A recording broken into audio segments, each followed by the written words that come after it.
Welcome to QA, where tonight the K is silent, as in knits, knots, knackers and knobs. Let's meet a nitwit, Sue Perkins. Not a lot, Ross Lobel. Slightly knackered, David Mitchell.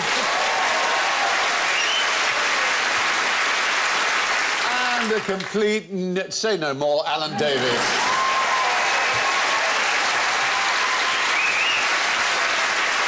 Right.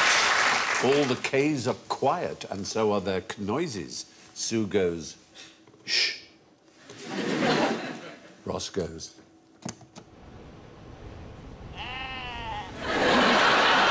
David goes... That was a pin dropping. You could hear it. Yeah. And Alan goes... Silence is gone. Very nice. And how many knots are there in this picture? Silence. Yes. 2.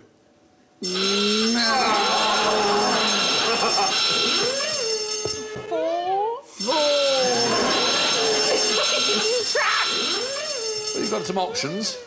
Oh, none. Oh! David! 1? Yeah! Oh, it's such a swap. Is it the noose? There are 2 hitches, a bend and a knot. The one on the right is a canoose. Yes. A noose, but it is a knot. Oh, a noose is a knot. A noose is a type of knot. The A hangman's knot. The hitches are the first one and the third one. It's correct. They are hitches, and the second one is what's known as a bend. In everyday speech, of course, the word knot is used for all of them, but this is QI, where everyday speech is completely... So the highwayman's hitch, for example... I have an example of a highwayman's hitch. That's where you hitch a horse, and the tighter you pull, the tighter it goes, but when you want to get away quickly, you pull the short one. Oh, that is good. Isn't that clever? Does he not just run off with the stick? It's a post in the ground. Because if you tied up your dog to that and you went, right, and then threw it and the dog ran after it, what a confusion there. Yeah. Another one was called the European Death Knot, the Euro Death Knot, or EDK. Was that named by UKIP? It's also a one-sided overhand bend. It's used for joining 2 ropes, as you can see. It's perfectly safe, used right, but a lot of climbers thought it wasn't safe, and it was invented in Europe, so American climbers called it the Euro Death Knot. In fact, it's very, very old, and the 5,300-year-old man, Ötzi, who was discovered in the Alps, dead, obviously. For a moment there. He was preserved. There for 5,000 years ago. Well, help! Will somebody help? He had amongst his possessions a knot tied exactly in that fashion. So it shows that we've been doing it for a very long time. And that would have been before rope was invented. So how we pulled that off? The other hitch we saw was called the snuggle hitch, which is a more secure version of the better-known sailor's knot, the clove hitch. You look at me as if I would know. Sorry, that. Come on, Susan, you know that. One of the surprising things about it, because it looks reasonably simple, was that it was invented in 1987. Or at least that's when it was very first introduced into the International Knot Tyers Guild. Did they think they had enough knots? Yeah, no. there are 3,800 in there. We're not going to go through each one of them. So that's a very specific 80s knot. Did somebody go, we need a way of tying down Banana-Rama?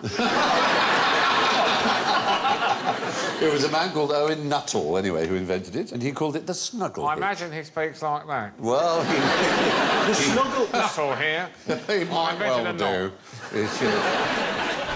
The hangman's knot is named after one of the most famous hangmen in history, Charles II's hangman. Oh, Johnny... French guy. Johnny Noose. No, oddly enough, his surname is a sailing vessel. Jack... Boat. Yacht. Ketch. Jack Ketch. Which, if I'm not mistaken, has a tall mast at the front and a small mast at the back. Very indeed. Yes, I'd just like to put that out. Well done. Thank you. This became pretty much the standard hanging noose that was used because it broke the neck very quickly. So it was a very quick death when you dropped. The drop, as they called it. So, in a way, it was humane. It's good that you say he was an effective hangman, because if you weren't an effective hangman, you're essentially just a bloke that opens a door. Do you know what I mean? 'Cause where was it? There was a place where the prisoners built the gallows, and when you stood on a particular plank, it forced the wood out, and then the door didn't open, and no one was getting... And then they would test it, and the door would open, and then they'd go, all right, and then they'd put the person there, and then it would push the wood, and then it wouldn't, and they go, all right, take him away, test it again, fine. And that happened loads of times. And so they decided God didn't want this person to die and let them off. Now, I think that's a real thing. I might have seen it in an episode of Scooby-Doo. I'm not sure. I'm not quite sure. Do you do a lot of hanging in Scooby-Doo? No, you don't. Now you come to mention it. Elmo! It's not... How would that be Scooby-Doo? Very...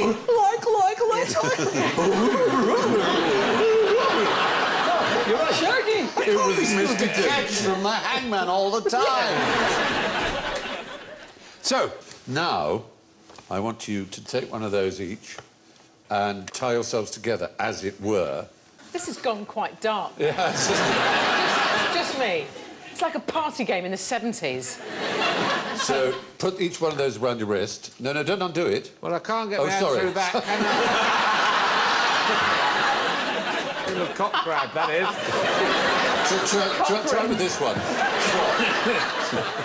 Oh, you can give me that one back. More like it. There. Put your wrist through. That's it, and then do that, so that you're tied together. Okay. Yes. Is that All right, right? is that good? Yes. Yeah, without undoing the knots, untie yourselves.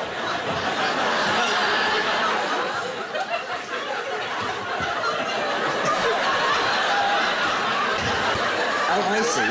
Don't turn around, don't turn around.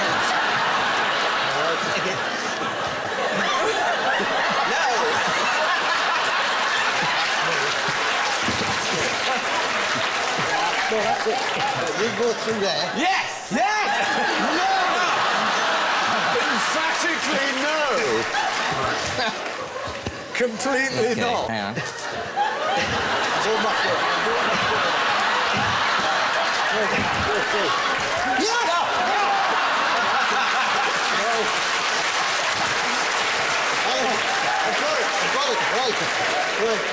I've got it.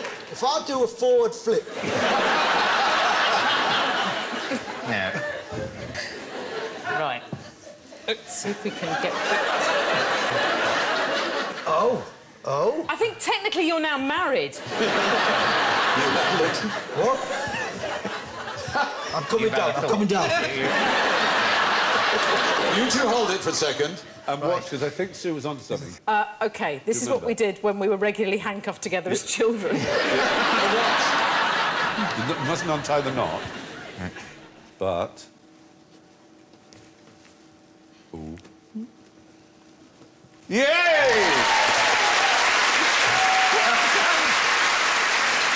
Brilliant. How'd it go? I have no idea what you did. No, neither do I, but I just feel Weird, alone though. now. I liked it when we were together. Show them, if you can remember it, show them. Weird So, is you I've now have- got a purple It's a one round magician's there. trick. It's a good magic... So what you have to do is you have to make a loop, and then you feed the loop through, What? and you go over your hand. No way. You are free. No, you're not. Is this your watch?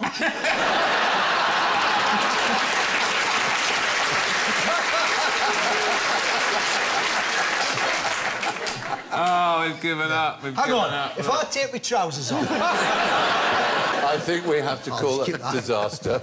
But well done, Sue Perkins.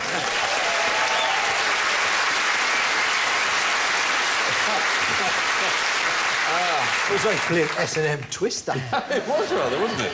It was a wonderful sight that will never leave my memory bank.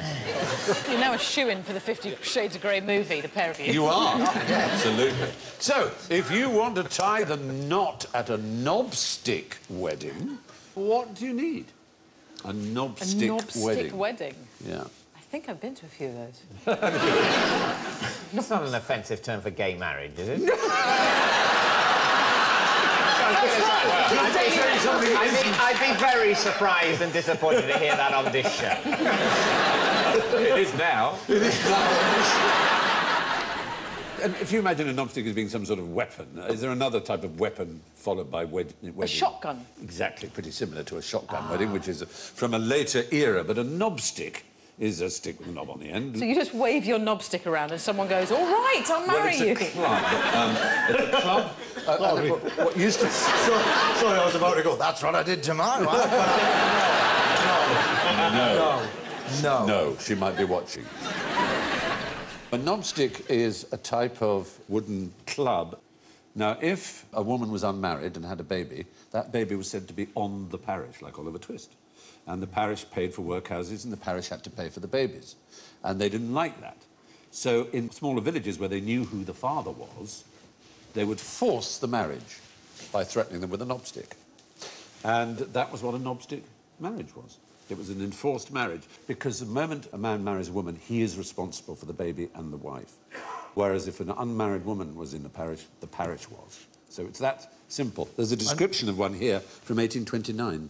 One of those illegal celebrations of matrimony which are termed by the peasantry knobstick weddings took lately place in Wirksworth. The parties forced into the blessed state are William Saxton, a slender-witted man, aged 24. Don't look at me when you said that. And Lydia Brooks, some 15 years older, who has a wooden leg. Why did they need made in heaven. Why did they need the knobstick then? Why didn't she just hop after him and go, come on, marry me, come on? But the word knot has been associated with marriage for a very, very long time. Tying the knot was first used in 1717, at least that's the first record we have of tying the knot. And there have been some very odd ones. In 2005, American Kevin Nadal married... A horse? Was it a horse? A tree? No, it was himself. Oh. Yes. Can you do that? He solemnly vowed, I, Kevin Nadal, take me, Kevin Nadal, to have and hold in sickness and in health. His point was, if people are happy to celebrate married life, why shouldn't they celebrate single life? Yes. Did he take himself out on dates and wonder when he'd make the first move? I bet he also said, why is it always me who does the washing up? Why am I always the bridesmaid? It's not me, it's me. If he meets somebody, is he unfaithful to himself? He then? would be, yes, presumably. Not going to tell myself and go. Very odd. Would you have to divorce yourself? Where have you been? I'm not saying. After many years of thought, I decided to have an open relationship with myself. And, you know, I don't mind what I get up to. Yeah. But I wish I just would... Don't do it. Don't tell me. My back. Don't tell me. Don't tell me. I don't want to know. Not in my bed. If he wanted to do a bit of wife swapping, he just goes the other end of the bed. Oh, dear. In 1979, a lady called Aya Ritter Berliner Mauer, a 57-year-old German woman, married... What do you think she married? Is it a bridge? No, from her name. Berliner Mauer. Mauer. So Berlin Wall. She married the Berlin Wall in 1979, when it was still up, obviously. There was somebody who married the Eiffel Tower or something. Did they? They dated the Eiffel Tower for a while, and then they got married. And they said that they'd been going steady with a bow, and they'd had close relations with a fence beforehand. And they were obsessed with... I think there's a word for... I don't know what the word is, but for sleeping with inanimate objects or falling. Size isn't everything, but the Eiffel Tower is pretty impressive. As phalluses go. Yeah. And there's a gift shop. Yes! A restaurant. The view from the top of my husband. Anyway, none of these marriages, of course, has any official standing. So those are some of the odder marriages. The traditional way to make an honest woman of someone is to use a churchwarden's knob, on the other hand. Why would anyone ban knitting patterns, flowers, hugs and kisses? This is a real ban, that is to say, a governmental It's got a wartime feeling about it. It has got a wartime feeling about it. Code is the right What, they're word. knitting code? Yes. So in World War II, you were not allowed to send abroad any knitting pattern, just in case there was code embedded in it. So you couldn't send knitting socks to prisoners of war? Well, you could send socks, but not anything with a knitting pattern in it. Oh, right. Okay. Because they could be used as some sort of code. Open out a blanket and it says June the 6th, 19... Normandy. Yeah. Also, postal chess was not allowed. Even kisses at the bottom of letters, in case they had some meaning. Presumably messages saying where the troops are moving. Yes, those were obviously pretty much banned. Could you not have got, like, you know, you get knitting machines. Could they not have made, like, an Enigma knitting machine where it makes a jumper and then scrambles it up so that they couldn't pass the message? That would be very you clever. know, it's an opportunity missed. It is an opportunity missed. We have a Karen Templar, who is a QI watcher, has knitted us. Oh, look at that. And this says, in Morse code, I will always love you. Oh, that's cute. Oh, thank you, Karen. Bravo. What she was doing there? I think she was playing... She was indulging in a bit of foreplay. Hey! Very good. And let's hope that it is Morse code and not Braille. You'll what? Get off me. You know the female knitters at the guillotine? Yes. Did they knit? Did they knit code or knit something? There was something about the knitting code. The most famous one is Madame Defarge in The Tale of Two Cities, and they were known as tricoteuses, which is the French for knitting women. But a lot of people now believe they didn't really exist, that they were sort of made up by Carlyle, the great historian of the French Revolution, and by Dickens. So they didn't knit necessarily, or they didn't think that they actually sat there watching heads rolling. Well, in the book, Madame bobble Defarge hats. knits the names of all the aristocrats who are getting their heads chopped off, which is not really a code, as a sort of gleeful, cackling joy. And the original women of the Revolution were called the mothers of the Revolution, and they were much loved. But then they became, during the Terror, they became considered a nuisance. And so they were shut up, and they were forbade to wear trousers. A law that wasn't repealed until February 2013 in France. Trouser suits have actually been illegal in France for that length, but obviously not enforced, to say the least. Now, how can knitting be used to reduce fear, crime and disorder? You're saying if he had a tank top on, he'd go, OK, I'm putting the gun down. Well, you know, if he was knitting, he couldn't be holding a gun. Yeah. Well, that's true. But It's harder to stab, shoot. You can only really kick people while you're knitting, can't you? You can stab. And We'll come on to that. There is something called extreme knitting, which we will come to. At the moment, we're looking at this form of knitting, which has different names. It's called guerrilla knitting, or sometimes yarn bombing. And it is actually a way to make a place more peaceful. It's to deter crime. And it's tried out in Leicester, where they hung pom-poms and put things around trees. Oh, I feel calm already. It's like a tree warmer. Well, they used cozies for tree trunks, parking meters, even buses and tanks has been suggested in the military areas. The Leicester experiment has had mixed results. Some locals don't think it works, others do. The fact is the pom-poms have so embarrassed the Leicester police that they haven't allowed us to show photographs of them, which is extremely mean of them. Yeah. But I'm sure if you look it up, you'll be able to see the Leicester so they're pom-poms. embarrassed? Yeah. They're embarrassed by the fact that they do look rather comic. We can easily sort that out. Basically, if you're watching, if you're in Leicester and you see a policeman, just go, "Oi, where's Pom-Pom?" Yes. Like that. I'll teach him. It certainly will. It certainly will. But as I said, there's guerrilla knitting, but I alluded to it earlier. There's extreme knitting. What do you think that might be? I don't know, now I've got Greg Wallace in my head going, knitting doesn't get more extreme than this. First you get a slip stitch, then comes the taste of pearl. Isn't it about doing knitting in places where you wouldn't normally, like driving a Formula 1 car or... Well, sort of. Parachuting or the great heroine of this is one Susie Hewer, aged 55 at the moment of going to press. She has the world record for knitting a scarf while running a marathon. Oh, that is good. That is impressive. And she's also crocheted while running a marathon too. And she's ridden a tandem, and she does it to raise money for Alzheimer's research. So it's all pretty good in the end. Yeah, I did a half marathon when I was a student to raise money so that we could go to the Edinburgh Festival. Oh, dear me. So Okay. that's what 50 got quid. you 70. here. Oh, that's good. 70 For quid. 13 And then we miles. got £2,000 off the Students' Union to top it up. 30? Well, it worked out all right for you, didn't it? Yeah. I would say. Now, what about the biggest knitted objects in the world? How big are they? Massive. Yes, is the answer. Give me Have a point, thank you. The biggest knitted object. Yeah. Well, I've had my doubts about Venus for a long time. Is it going to be like a suspension bridge or something? It's a knitted object. In as much as it is, yes, it is a physical object on which people can live. Is the internet knitted? Does it count as the huge knitted thing? No, it's a series of man-made knitted islands on the Peruvian side of Lake Titicaca, and there are 45 of them. They're from Totoro reeds, and there's a church on one of them. There are buildings and houses, people live on them. But the scariest thing is the size of the nanas that built them. Several hundred people live on them. And they get so used to this rather springy surface that if they then go on land, they can't walk. It takes them ages to get their land legs I think back. that's where Bez from the Happy Mondays, he's from. There you go. It'd be a great excuse, wouldn't it, if you turned up somewhere pissed to say, no, actually, I'm fine. I just usually live somewhere knitted. Very odd. Just a very different surface. Everything feels very wobbly, but honestly, I'm a professional. But the Lake Titicaca Olympic team must be amazing. Give me a statistic about Lake Titicaca. It is the biggest innuendo place in the planet. It's got titties and it's got caca. Exactly.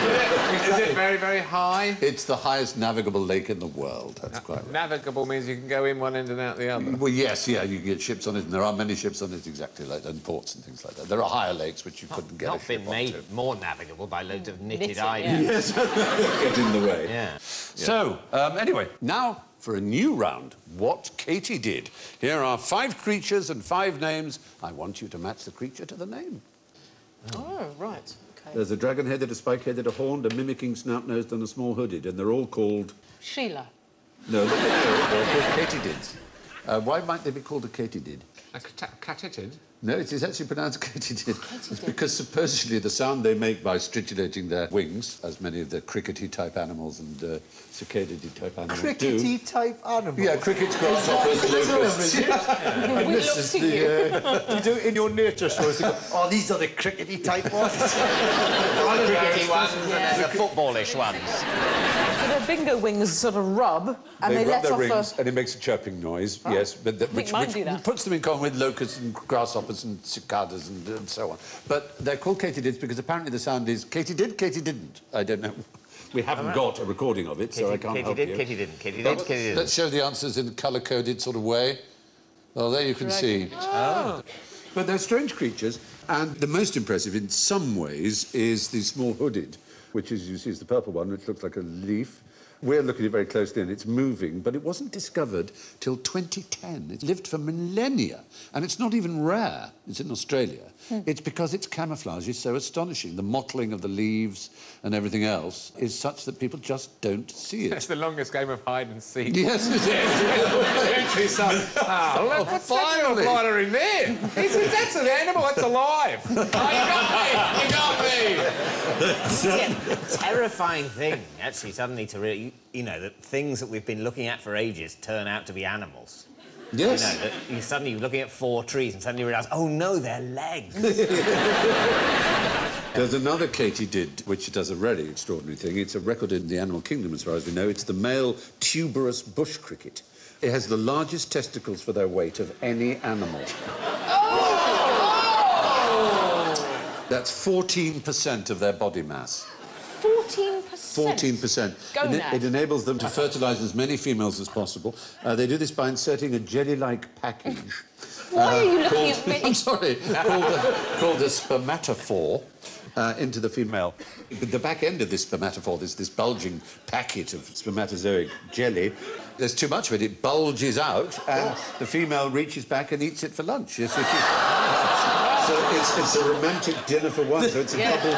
Only a man could say that. 40%. The thing about that as a creature, though, is because it's got such massive balls. Like, when you film it close up, it must go like... It must leap. Go, whoosh, oh! Oh! Oh, the agony. Every time it lands, Where's it's just... Where's the penis? Is the penis massive? I don't think the penis is as massive as Just a the little thing testes. like that and then 2 like melons. Yeah, it's really... It's quite a powerful squirt, you'd have thought. It could be a mile away. Yeah. Well, there you are. There's your katydid. What's the longest distance of mating in the animal kingdom? What is? Yeah. Gosh, I don't know. Some fish, they put the eggs and then the male fish post. comes along later. They don't even meet, do they? You could send by post, I suppose. Well, there's the ninja slug. Well, this is a real thing. A ninja slug? The ninja slug. And it when it's doing the loving, yeah, I'm like a proper Slug expert. loving. Wax on, wax off. Yeah, slug loving. And then instead of getting involved, it comes up and then it fires like all the necessaries towards the lady slug, and she whoof. And then I don't know what it's catches called. it. It's sort of. But she leans backward to catch it. I don't think she's got hands, but she sort of. That's the thing with a slug. If you rush a slug like that, they'll go. Oh, it's that bit. Oh, yes, it is. Just,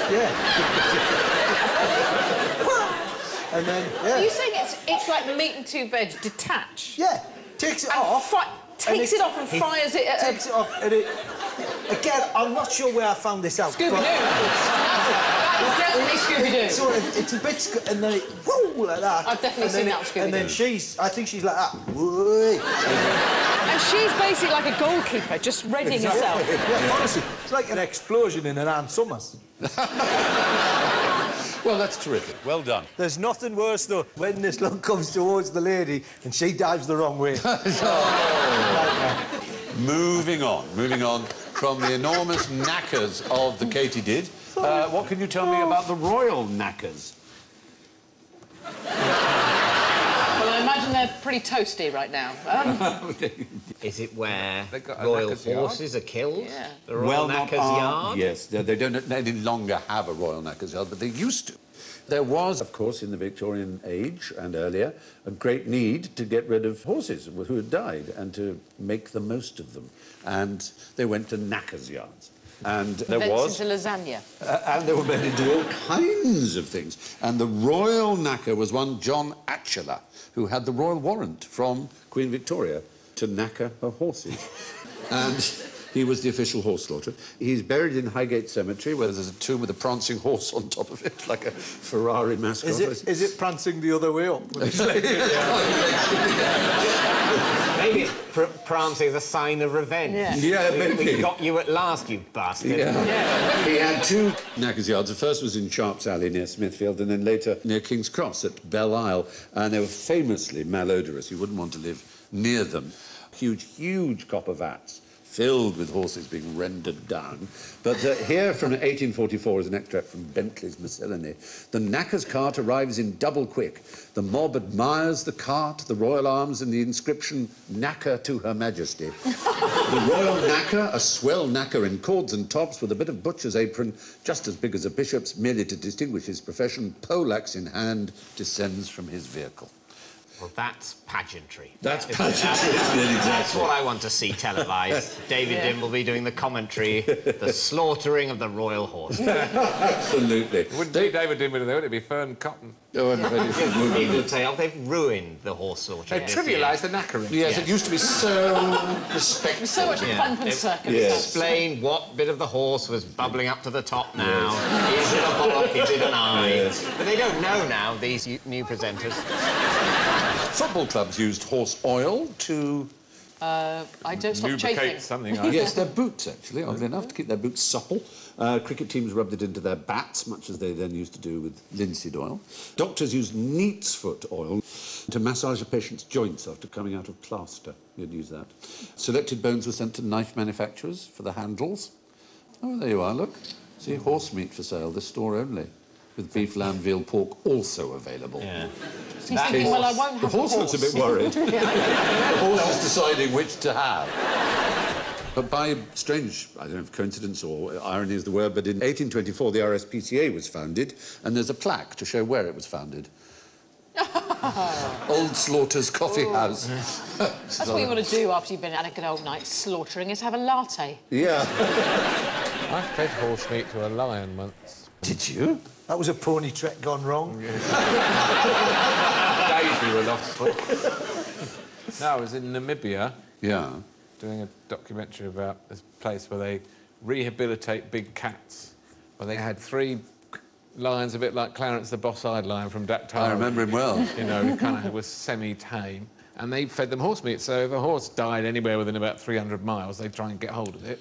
Wow. And they'd chop it up and you'd put it... They'd lift a bit of the fence and you'd shove this metal bowl underneath and the lion would come over and put its tongue in. And the lion's got these barbs on the tongue... Take the skin off. ...that can pick up a piece of horse meat and dangle it from there, and then they just look at you through the bar. Still got the hair on the side, you know. It's not, quite a flimsy fence. Yes. We're lucky still to have you. Yeah. Well done, Quite you. an impressive Well, sight. if anyone from Leeds tells you to eat kicker, what should you do? Run away, because that's kicker there. You can see we're still in the world of meat. Is it horse? It is actually just plain horse, yes, it's horse. And Yorkshire was the last place, really, to eat horse on a major scale in Britain. Until quite recently. Well... But, of course, recently there have been a few scandals which mean we've probably all been eating That horse. dark brown horse has the hair of Tina Turner. What you got? It's spot on! What you're looking at here is the entire lineup of horse kajagoogoo. You're absolutely right. Really spooky, that. Well, horse was very popular right up till the first millennium, until Gregory III, the Pope, deemed it too pagan. But the Scandinavians had always loved eating horse, and the greatest Scandinavian, as it were, presence in Britain was in Yorkshire. And so it remained as a tradition to eat horse right up until, really, the 30s. And the last butcher selling horse in the county was Arnold Drury in Doncaster, who died in 1951. He proudly advertised viande cheval, meat horse, of super quality horse flesh. And other butchers called it kicker, more euphemistically. And in the 19th century, rural Yorkshire folk who moved to the city were known as kicker eaters. I've eaten horse. Well, most of us have, apparently, without knowing it. Yes. But you ate it consciously. deliberately. And how was it? Very lean. Just no fat on it at all. Wow. Just basically like eating sort of, I don't know, a sort of wall insulation. I mean, just no, Yeah. no succulence to it. But isn't it odd how we rebel at the idea of things that we're not used to? You know, we are totally used to drinking the proteinous, fatty stuff that comes out of an alien animal that is designed to make its calf double in weight every week, and we're perfectly happy scull it back and go, that's all right, I'm eating a cow's milk. But someone says, so... eat a horse's milk, you go, yeah! Even more so than that, when my sister-in-law expressed some breast milk and kept it in the fridge, and her brother came in and drank it. Made everyone feel a bit unwell. Yes. No one quite knows why. Well, exactly, because it's Clearly it's designed for human consumption. much more than cow or horse milk is. And I'll tell you what, it makes a lovely rice pudding. Well, wasn't there a shop selling Breast milk ice cream? Yeah. We should all try lots of different animals' milk. I'm very happy to try horse. I had some of that breast milk ice cream. Yeah. Did you? Yeah, I was on a television programme and they brought it round as a gimmick. I didn't seek it out. No. And it tasted completely like normal ice cream. I thought you were going to say completely like tits. Then. It tasted very, very strongly of Very tits. breasty. It tasted very much like dog or horse milk, in fact. Well, the most famous 19th century royal knacker was Jack Atchiller, responsible for dealing with 26,000 horses a year. Talking of being knackered, describe the world's oldest mattress. Oh, I think it's got springs sticking out and it's a bit tatty. It's a lot older than that. It's very, very, very, very, very, very, very, very, very old. 39,000 years old, we think. It's in KwaZulu-Natal, in a cave, and it's made of rushes and reeds. And it was used by humans for thousands and thousands and thousands of years, and they'd add top layers of insect-repelling plants so that they wouldn't get bitten during the night. Oh. So it's a really extraordinary... What was it, a king, a super king? I think probably wider. Californian double king, probably. Oh. Yeah, absolutely. I think I've stayed at that hotel. Compared to apes, of course, humans are relatively hairless. We have two major areas of hair, don't we? We have our little top knot, and we have our little lower down area of hair, both of which can be susceptible to lice. There's the head louse. And there's the pubic louse. which is actually on known the as- decline. At the crab, is it? Yes, it is. Yeah. Not so many pubes about these days, are there? Well, because of Brazilians, you think? No, that's exactly why. The Brazilian has seen... Yeah, because of the, you know, the... Shaving downstairs. Hollywood has seen... And the... Yeah. I'm not sure how I know this, but it's true. Scooby-Doo again. Probably, yeah.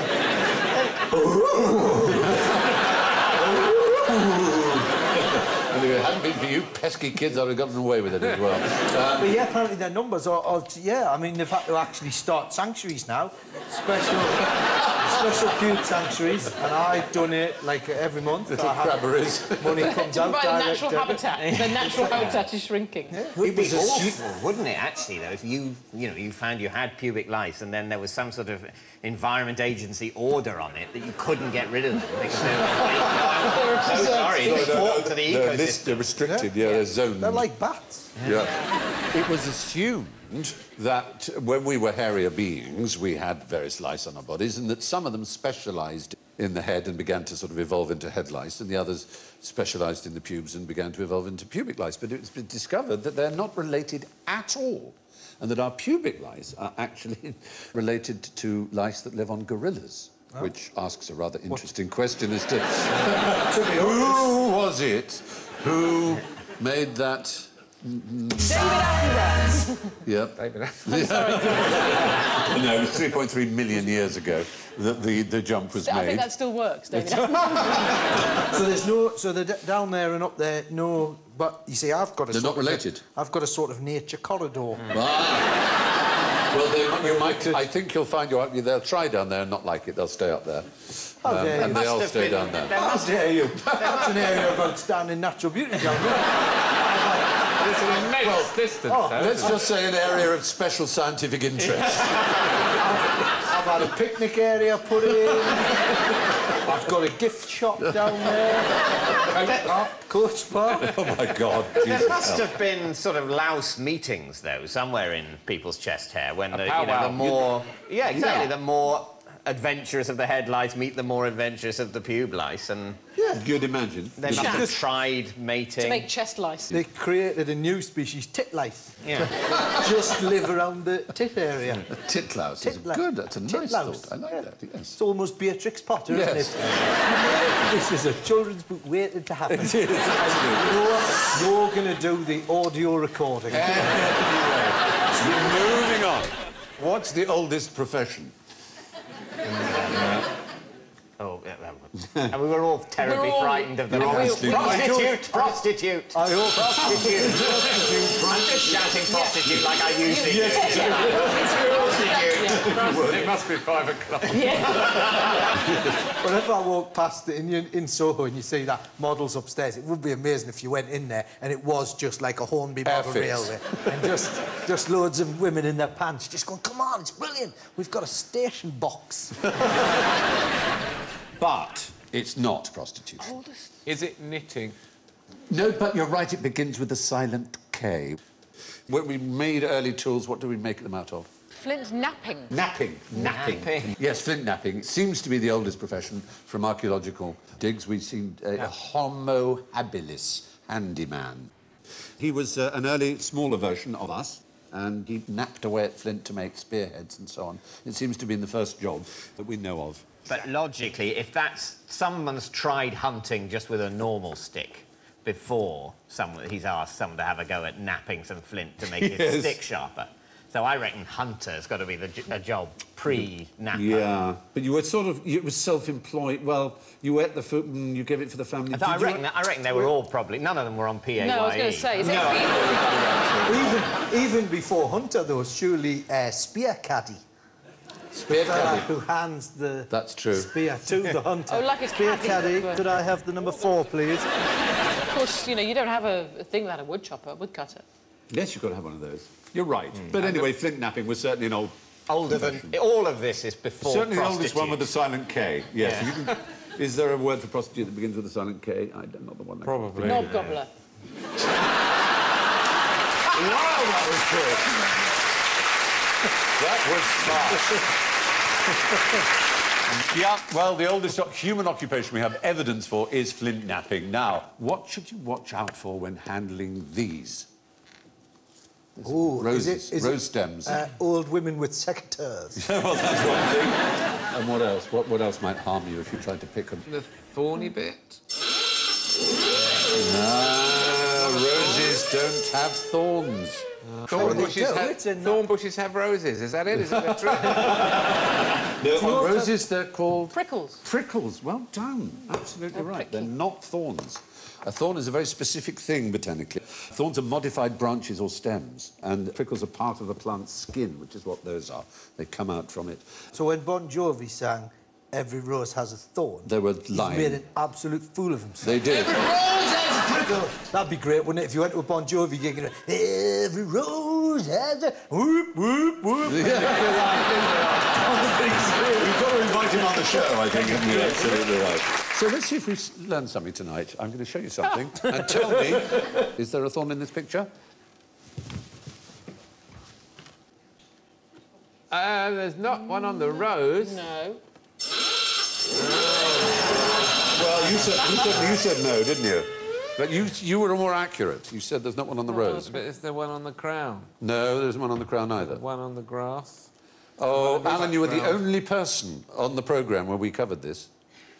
There is no such thing as ye olde rose and crown. It's the old rose and crown, and the letter Y is called a...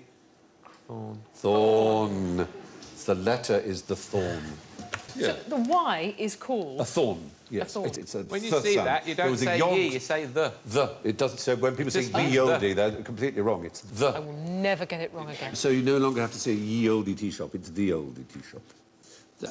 What if you open a new one?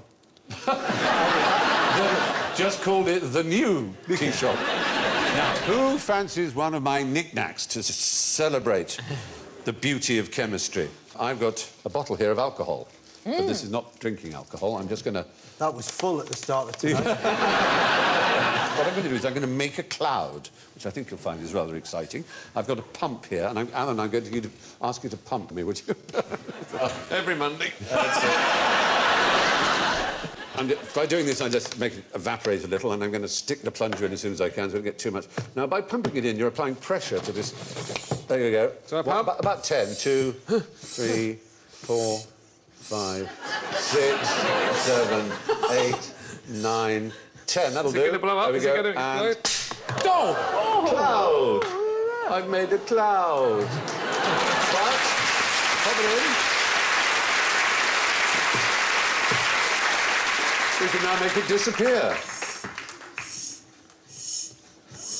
Go, cloud! Come back, cloud! Oh, isn't that exciting? All of which brings us to the scores, and our winner tonight on -6 is David Mitchell. And a very respectable second place on -9 is Ross Noble. Improving all the time in third place with -17, Alan Davis. But tonight's frayed knicker elastic is Sue Perkins on -22.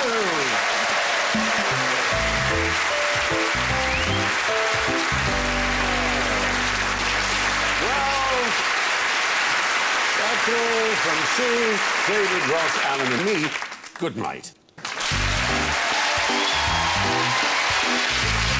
Actor John Hannah guest hosts Never Mind the Buzzcocks next, in another chance to see the start of the new series. And there's more comedy as a double bill of American Dad is getting underway over on BBC 3 now.